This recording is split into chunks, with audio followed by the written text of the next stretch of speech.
Thomas Mann said that there are 7 kinds of stupidity, and cleverness is one of the worst. So, hello and welcome to the Growth Mindset Podcast. Today we're talking about the 7 different types of stupidity. And yes, this is a framework for analyzing stupidity, because we all have those small examples of something that we may have done that was stupid, but we never think of ourselves as stupid. And this is kind of a problem because we might actually have quite a few behaviors that are stupid that we're not really recognizing. And so building this framework for stupidity, you'll be able to see the few examples that you might do will fit into different categories. And you might notice other kind of systemic things that you're doing that also fit into stupid behaviors and perhaps learn to stop them. You may also just enjoy this for working out why everybody else around you does stupid things and not looking at yourself. But if you do like self-improvement, you will love this because you will find quite a few examples of things that you do that you could do better. So buckle in. It's going to be a good episode. There have been, of course, extensive discussions around the concept of intelligence, but the subject of stupidity often gets overlooked, despite the fact that stupidity is massively prevalent across all of humanity and really has a very big potential to hinder us with whatever we want to do. And I think the reason for this is a stupid reason, and it comes from the perception that stupidity is just merely a lack of intelligence. Ultimately, I believe that there's a much deeper complexity to stupidity, and it can manifest in various forms. And I'm going to go through a list of 7 forms of stupidity, which is probably not exhaustive, but it is just a nice exploration on the topic. So we'll start with the start, that is the obvious one I've mentioned, stupidity as just pure stupidity, which is lack of cognitive ability, lack of brain power, and it is a form of stupidity. It basically pertains to individuals who exhibit deficiencies in cognitive abilities, specifically their capacity to think and reason clearly. Typically, these individuals possess a low IQ, although there are plenty of forms of stupidity that are not just to do with IQ, and they may struggle with tasks such as verbal reasoning tests, puzzles, spotting patterns in data, comprehending nuances of language, or struggle to follow logical chains of reasoning. So when they may be confronted by some complexity in their choices or decisions, they may perceive this as all meaningless chaos and not really understand what to do and just go for the instant option that they feel seems good. Even after receiving clear, repeated explanations, they may struggle to understand the rules of a game or any intricate concept. So learning just poses a significant challenge, and they may learn very, very slowly, if at all. And learning and intelligence are deeply intertwined, which interestingly took AI scientists rather a long time to grasp. Instead of striving to create an intelligent machine from the outset, it seemed better that building a dumb machine that was capable of rapid learning was a much better approach, which is how AI builders now build programs that will absolutely smash people at games of Go, for example, even though they didn't even teach them the rules of Go. They just taught them how to learn and optimize stuff. So why might someone be stupid?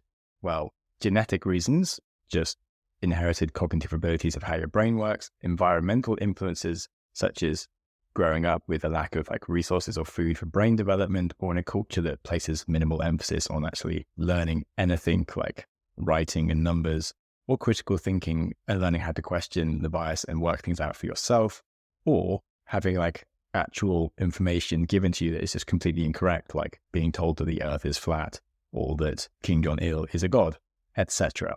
Certainly lead poisoning makes people crazy, and mercury and stuff. And they reckon that the amount of lead that was in America after the war led to a loss of over 1 billion IQ points of the residents of America during that time. Stupidity is basically an inability to spot or identify patterns or follow logical sequences. And it is what we normally think of when we hear the word stupid.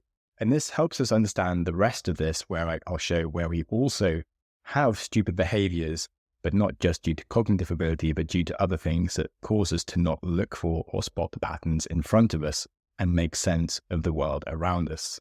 So, number 2, stupidity through ignorance. This is also commonly associated with stupidity, and this could be defined as a lack of knowledge or understanding about a given subject. Now, ignorance doesn't directly cause stupidity, but it gives you an inability to necessarily understand directly. And if you don't understand that you are ignorant of something, you're less likely to have empathy or acknowledge that you might even not know what you're talking about. And this is why a 20-year-old might not make a very good politician, because they've never actually been through a financial crisis or a war in their country, and they might not understand the implications of some of the things that they think are good might actually have down the line, etc. But a 20-year-old could still be quite humble and realize that they don't know these experiences and make some good decisions of what to do and just ask for help around the things that they're ignorant about and actually be a very good ruler, for example, as has been demonstrated in history. So basically, an individual that lacks a reservoir of experience, skills, or knowledge could struggle to tackle new challenges or complex questions effectively if they find themselves in positions where they should use it, where they should know more stuff, if they aren't willing to learn and they think they already know everything. But you may also be ignorant due to lack of essential tools, frameworks to comprehend the world, skills like verbal or mathematical aptitude, or the basic grasp of geography and maps and understanding where the world is and how different parts of it relate to each other and political systems, and actually understanding the economics of like the world, why it works this way, how businesses do business with each other, how countries interact with each other. These are all actually very fundamental, important concepts to really start to understand why your coffee is this price and why some clothes shops work and others don't, etc. It's quite interesting, but it takes a reasonable amount of time to actually know how a lot of this stuff works. And now it was noted by a researcher a long time ago that actually just reading something like a newspaper and having a vague understanding of its content does demand a lot of general knowledge that many of us take for granted, and we don't realize how many people don't understand and they just read something and take just the surface level of it. So background knowledge in any domain really serves like a platform. It's like water for a fish to swim in. If you don't have background knowledge, you can't actually understand the things around you. And so a lot of us will behave stupidly around some stuff because we're used to maybe knowing the right answers on some things, and then we'll just read other stuff and we've only given like a small bit of information. We think we already know everything, when actually we know nothing about the situation in Iraq, for example.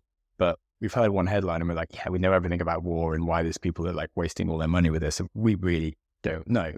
And that's one way you can often be stupid, is just making assumptions based on a small amount of information when actually you need a lot of information to be able to understand it.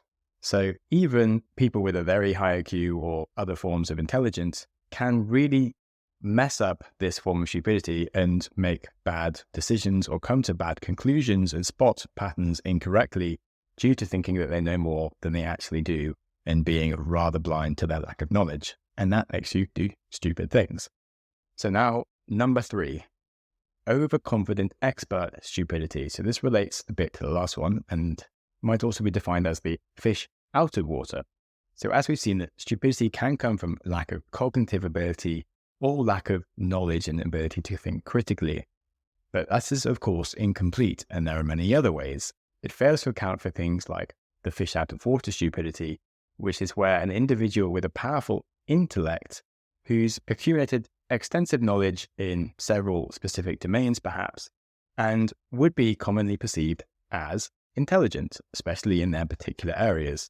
The problems then arise when they think their intelligence translates into other areas because they're used to being brilliant in everything that they know that they can do, and they just assume that they can do things that they can't do. They'll tend to just take their existing expertise for granted and believe it grants them proficiency across all domains. And you'll see this with several podcasters, for example, who were good at one thing and then they'll just talk about anything else in the world like they know everything they're talking about. And you'll see Jordan Peterson get like some expert on a topic on his show. If he's talking about something that I know about more than he does, he'll just say stuff that doesn't make any sense if you're actually an expert in the knowledge. But because of he thinks he knows what he's talking about, he just comes at it with the same kind of language and the same kind of like, oh, I know everything. And he just really makes himself look stupid if you actually know what he's talking about, which then makes you question if all the other things he talks about are also dumb, and has led me to not like listening to Jordan Peterson as much, as well as all his crazy right-wing stuff, which also isn't helpful. Anyway, back to the overconfident experts. Now, they may well be correct in assuming that their intelligence could give themselves an advantage in learning about the new domain, because there is obviously the concept of general intelligence and ability. But the issues really arise when they overestimate their abilities in an unfamiliar territory. And as a result, just makes some very grave errors in judgment. If you look at places like Twitter or podcasting, you'll see scientists, historians with really well-respected academic brilliance making fools of themselves by coming out with stuff that just makes no sense. And they may not even be aware that they've crossed into something that they don't know about, and it really ends quite badly for them. Also, you can look at the example of like the bankers during the 2008 financial crisis. They were just like, right, we run the banking industry. We know how this works.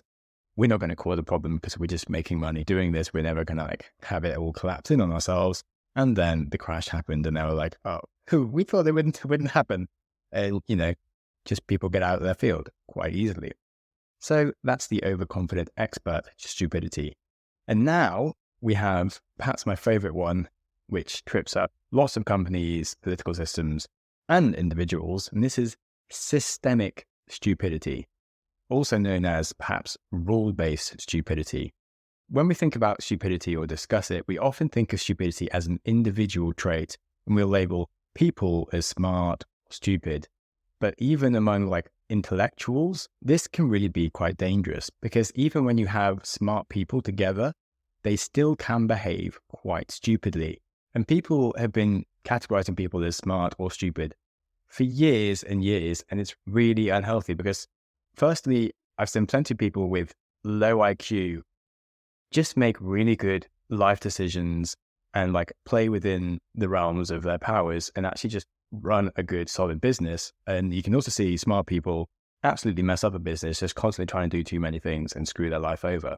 But also when it comes to systemic stupidity, you can still have a bunch of smart people in an organization, but it dies because they're just forced to play in a game where the rules aren't set up for them to behave sensibly. And you can see this in politics as well, where you just have like two large groups of people where when one side has extreme views, you just have to have opposing views to back that. And when you get to the point where like one side believes that the other side will actually prefer to throw them in jail or kill them than to rule in a sensible way that like keeps both sides safe, then the sensible side supposedly will then feel perfectly reasoned to their judgment to lock the other side away because of that's saving them. And you end up having like a dictatorship, and you can have smart people ending up creating this stupid scenario. Hello, America. Anyway, the point is that stupidity can extend far beyond an individual's traits and manifest as a systemic issue. For example, the Romans, although very, very intelligent and the most forward-thinking and successful nation of their period, did fail to make any significant advances in mathematics, which is really surprising when you think about like how good they were at engineering and so many other things. But ultimately, their numeral system really hindered complex calculations. And if you contrast to like the Arabic system and their numbers, which eventually came to Europe in the Middle Ages, that facilitated much easier manipulation, which collectively just elevated the entire civilization's level of intelligence around maths and their ability to do things. And so just the tools and platforms that we use can just keep us enslaved in stupidity, even if you are a person who possesses intelligence. Now, we know the Romans had many sort of intelligent people and really like gave themselves a platform for those intelligent people to do their best work compared to the rest of the world at the time, even though there were, of course, intelligent people in any other nation that may have been coming up against the Romans, but they, of course, didn't get to do very good work either because they were held back by the rest of their nation and the way that their society worked, etc. So if you look into complexity theory, which sounds as fun as it is, it's not just that stupidity is the absence of intelligence or knowledge. It also arises from just persistently using the incorrect kind of algorithms or rules with which the intelligence can be applied. So imagine that you hand someone a Rubik's Cube. You have three possibilities. They already know how to solve a Rubik's Cube and the algorithms to get through it quickly, and they will appear very intelligent. Or they may have learned the wrong algorithms, which would make it really hard for them to solve it, and it will take them like days to work out what they're doing. Or they may just have no idea how to solve a cube, attempt it at random and probably fail. And so you can have a stupid person actually able to solve a Rubik's Cube because they just know how to do it, and an intelligent person who doesn't know how to solve a Rubik's Cube, and it could take them like many days to get there. And just that difference in knowledge and application of some algorithms can really advance how fast something can get done. And if you're in a society or organization where things aren't known or the incorrect tools are used, then you're not going to get very far. At least if you don't pretend to know any algorithms to solve a Rubik's Cube, you might have a chance of getting there.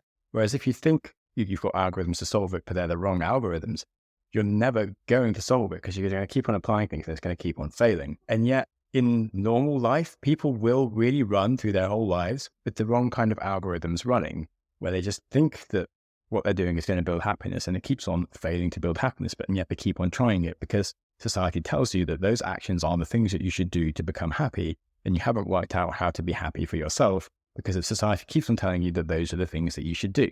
And it's the same with organizations, people saying you just have to climb the ladder to get to these things, but then you actually aren't necessarily helping the organization if all you're optimizing for is how to climb the ladder, rather than how to do your best work or to do the job in that company that makes you really happy. So you just keep on doing it for fun rather than getting to the point where you manage too many people that isn't actually your skill set. So there's lots of faulty algorithms in society, in companies, that actually end up pushing clever people to run faulty ideas through their life that make things worse for themselves. And there are just lots of examples of this in ideology and politics that will just lead to cognitive inflexibility. Irrespective of which side someone may support, they'll still end up making bad decisions. And this can also lead us to just be attracted to individuals who will tell us some clear stories that sound like they have good chains of reasoning, but actually have some faulty algorithms in what they're selling us, and just leads to things constantly not actually working out how we expect.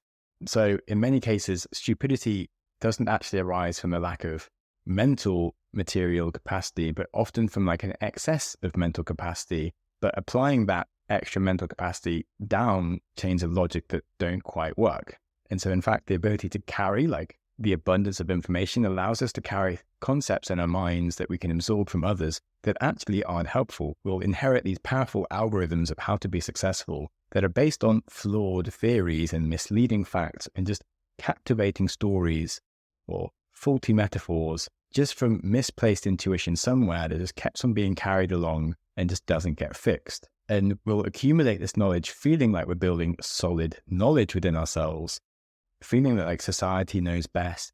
And yet actually this systemic knowledge is stupid and it really is unhelpful for us, and it stops us from actually being able to solve our own problems or spot the real patterns in front of us, even though they're there. So as the saying goes, it's not what you don't know that gets you into trouble, but what you think you know that isn't. So that was systemic stupidity, which always makes me happy to think about how to just be more of an individual and just question things from the root rather than just asking why as much as possible, which is why it's so good to study the philosophers of the world. And now let's go into overthinking stupidity, which is perhaps the opposite of being philosophical about everything. Today's episode is sponsored by Acorns. Acorns helps you automatically save and invest for your future. It's a very simple and effective app. You don't need a lot of money to kick off. You can even start by investing with your spare change. The app is full of financial wealth education and guidance to learn more about investing. Now, I've been using Acorns for a while, and it's just a very approachable way to start investing. One of my favorite features is that it shows you the potential return you'll have on any investment schedule that you set at a different age. So I can see how much my commitments to invest each month will be worth in 10 years' time or 50 years' time. And it's very motivating to stick with it. So the sooner you start investing, the more chance your money has to grow. And it really helps prove the point that the sooner you start investing, the more chance your money has to grow over time. As I say, from Acorns, mighty oaks do grow. So head over to acorns.com/growth to start saving and investing for your future today. Now, this was a paid testimonial and may not be representative of all clients' outcomes. Receiving compensation does provide an incentive to positively promote Acorns. You can view important disclosures at acorns.com/growth, and investment advisory services offered by Acorns Advisors LLC, an SEC-registered investment advisor, and brokerage services provided by Acorn Securities LLC, an SEC-registered broker-deal and member of FINRA SIPC. For more information, visit acorns.com/growth. Now, overthinking stupidity. So if you've ever read the book Super Forecasting by Philip Tetlock, he's a psychologist who, during his graduate days, witnessed an experiment that shed some light on the peculiarities of human intelligence. The experiment basically put a bunch of Yale undergraduate students, very smart people, against a rat, and what they were trying to predict was the location of food in a simple maze that had two options for the rat to go down or the students to choose from. And basically, the experimenter created a rule that the food was going to be placed either in the left side of the maze or the right side of the maze. And when I say maze, it's really not a maze, it's just a path with a left and a right.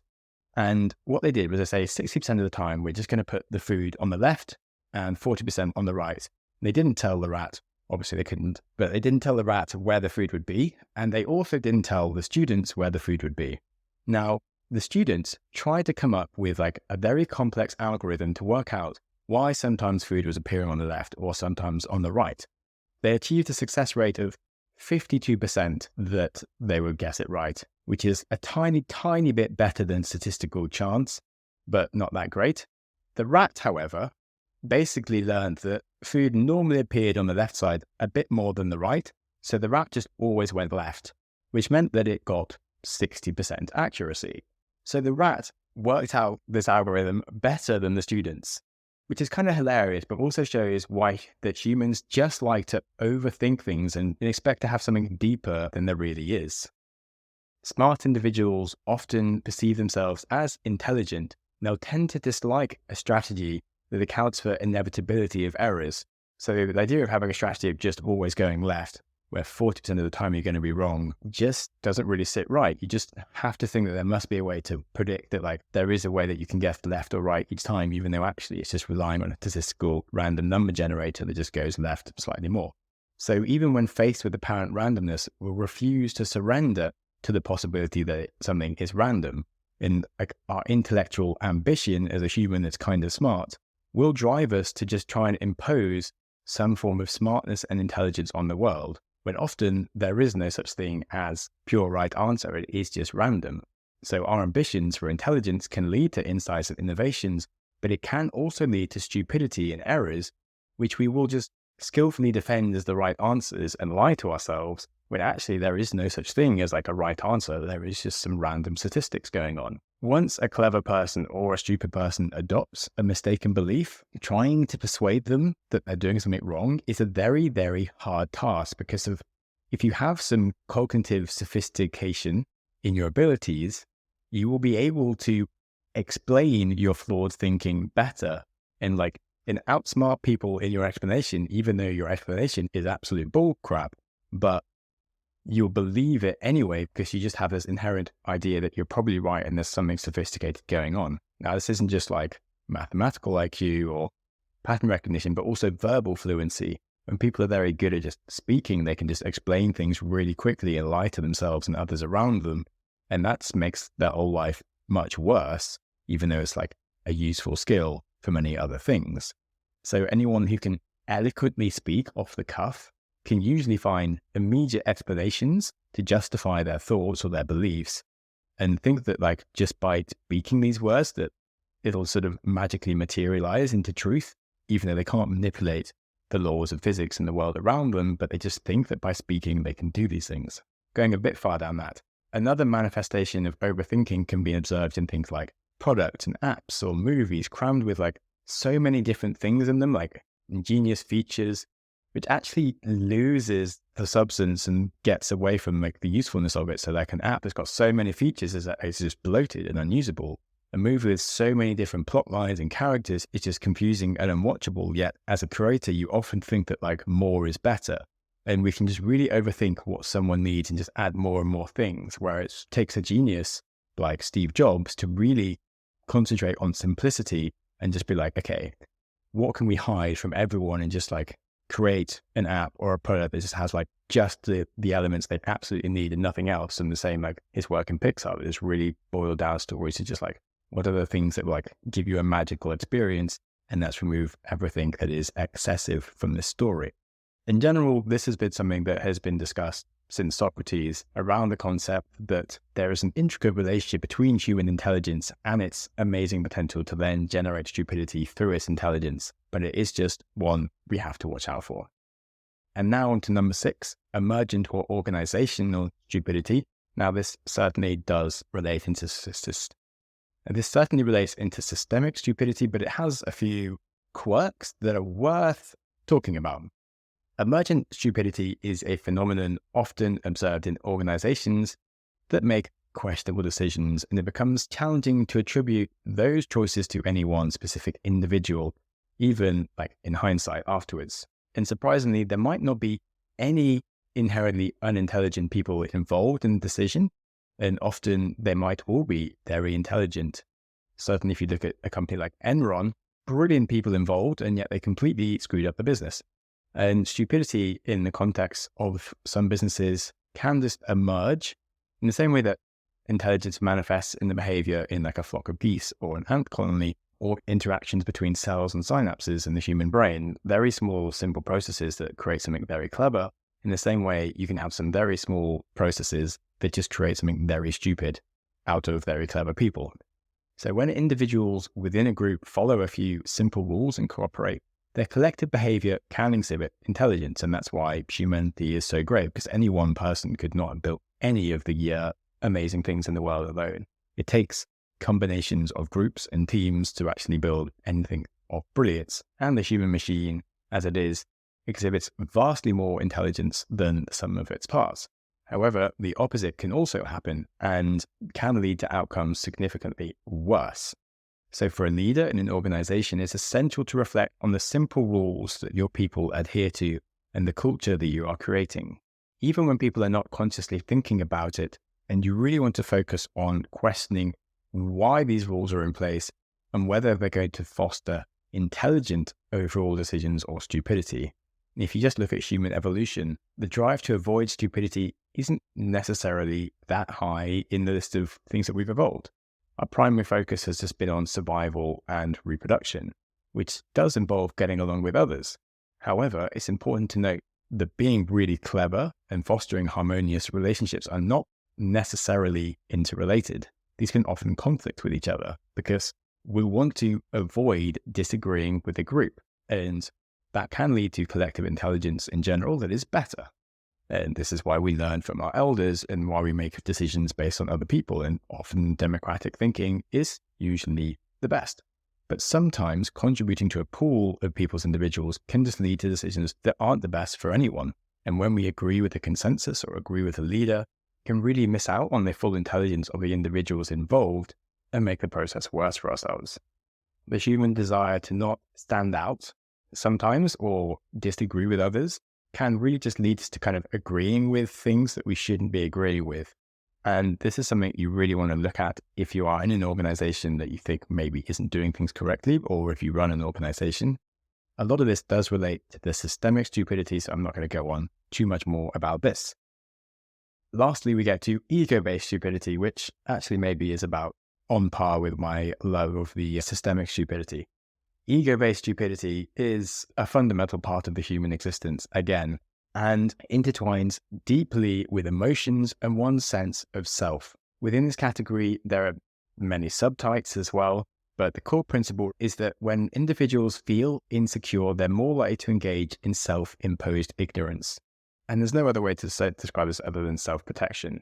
And so when these moments come up for us to be vulnerable and we kind of avoid them, we'll just jump into ego-based stupidity. That's like shouting at a partner when you've made a mistake.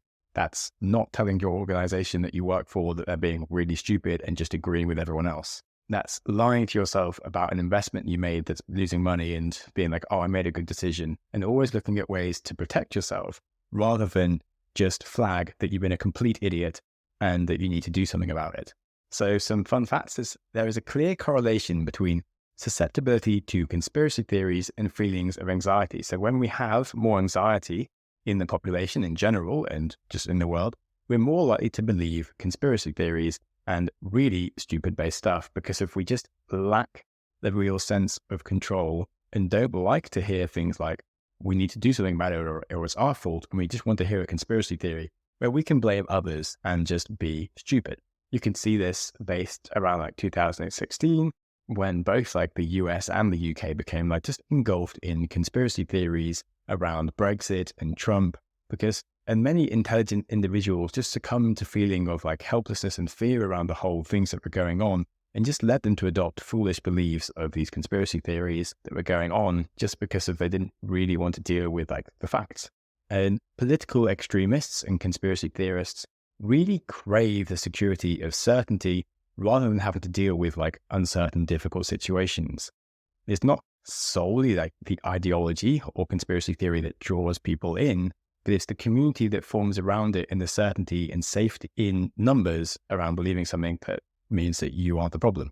And these things become like a community where like your beliefs actually aren't so important that they're factual as just serving as a wristband to be accepted and around others that also have the same belief. And often to safeguard their place within a group, individuals will go to great lengths to demonstrate unwavering loyalty to these beliefs and disregard the opinions of outsiders and just embrace and propagate really foolish ideas to just make themselves even stupider. And it's amazing how much this happens. It's insane, but it does. Again, when I mentioned Twitter around experts going out of their area of expertise to talk about stuff, there's also an undercurrent of like insecurity and status anxiety that people have, and they'll often go beyond their own beliefs to just say stuff to fit in and to try and make themselves look cooler. So like on Twitter, there was quite a lot of intelligent people talking about the book Sapiens as being a bad book, just because they wanted to look cool and because of other intelligent people had said that it's a bad book. And they were like, well, I'm so intelligent, this book that people like, it must be terrible, even though it was just a well-written history book that just made a lot of fundamentally difficult concepts for people to understand easier. Like there's nothing wrong with the book. People just wanted to look cool and had anxiety, and like their ego made them make a stupid decision. Anyway, that was like an example, but we just become like ego status monkeys where we just want to look cooler and we can't deal with the idea that we aren't as good as we say we are. And places like Twitter just really provides a platform to foster ideological communities and subcultures that frequently just clash with each other and make them clash even harder by wanting to just make the others look even stupider to make themselves look better and feel better. But actually both sides end up saying things that don't really make that much sense, and they're just feeding their own egos and getting lost in the world of stupidity. Now, there's certainly plenty of ways I can go into ego-based stupidity of how this then interacts our like investment decisions, our relationships, our health, and our ego just really doesn't like the idea that we are making bad decisions, and we just come up with ways to reason why we're slightly special and individual, and things that we might advise to other people, we just have some kind of intellectual way of describing to ourselves is okay for us. And ultimately, learning to quiet our own ego and just look at a bird's eye view and just look down at yourself and be like, this is a crap decision, this is a good decision, is one of the most powerful things you can do for yourself, and very, very hard. So I'm trying at that, and maybe this has given you some examples of different forms of stupidity that occur and how you can deal with them rather than jumping to your ego and being like, well, I don't do any of these and I'm great and perfect and nothing for me to change here. But isn't it funny how many people screw up their lives doing these things that I've heard about on this podcast? So in conclusion, the reality is that stupidity is often a deliberate choice. Individuals can make themselves stupid when it serves their purposes. And curiously, the ability for humans to do this is just remarkable amongst all species. And sometimes this can be beneficial and sometimes it can be terrible. A very influential figure was the English psychoanalyst Wilfred Bion, whose experiences during the First World War profoundly influenced his ideas. He observed that the way people suppress their capacity for thinking and reasoning during times of conflicts, both figuratively and literally, as they enter into battle, was really remarkable. And Bion's theory of learning came from his recognition that we don't always wish to acquire knowledge. We just want to believe, perhaps, that the other people are awful, etc. And it's not merely missing out on information, but instead unconsciously resisting or rejecting knowledge that doesn't fit our worldview.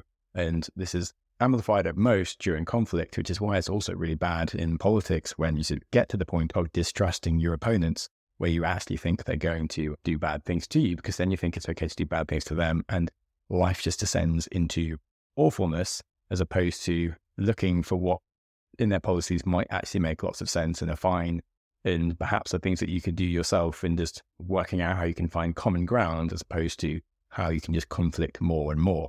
Ultimately, failing to learn from the patterns and experiences around us can create a fear of confronting what we don't know, leading individuals to cling to familiar and comforting heuristics and habits.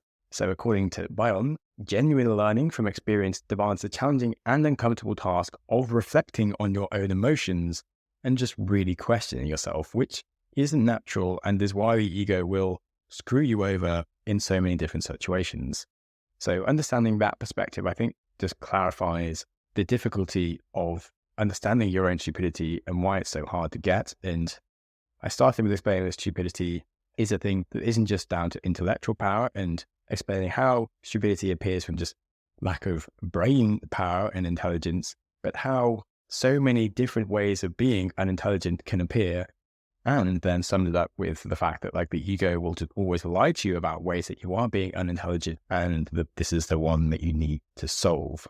So understanding that perspective does clarify why so many of us frequently just opt for being stupidity as a coping mechanism, as opposed to just really digging into the difficult side of addressing our own problems ourselves. And that bit kind of sucks, but it is the best thing you can possibly do when you start doing it.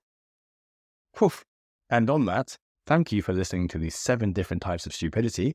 I hope you learned a profound amount of things and have learned to question why you are so bloody dumb, because you probably are.